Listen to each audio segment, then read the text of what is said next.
makapasok dito, sunod muna kami doon para protocol ng San Manuel. Kasi Nicolas kami.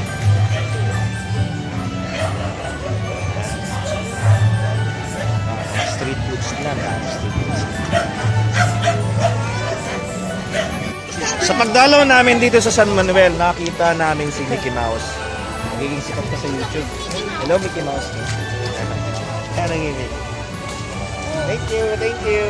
Ayan, Mickey Mouse. Maging Walt Disney San Manuel.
Welcome po tayo dito sa San Manuel, Pangasinan. Ang kanilang mga pailaw. Ang kulay ng mga pailaw ang kanilang dinisenyo dito sa kanilang plaza. So, okay naman siya. Maganda rin. Maganda tingnan. Marami kang makikita. So, meron silang giant Christmas tree, mga lantern, mga paron. And then we also have the Belen dyan sa likodan ko. Yung Belen nila. Yung Belen. Yan. Ako dito sa San Manuel, nakita ko ang mascot na to. Ayan, mascot namin, parang empanada siya. Empanada? Oo, empanada nga. Ito yung mascot namin, produkto namin na John Arts Car Empanada.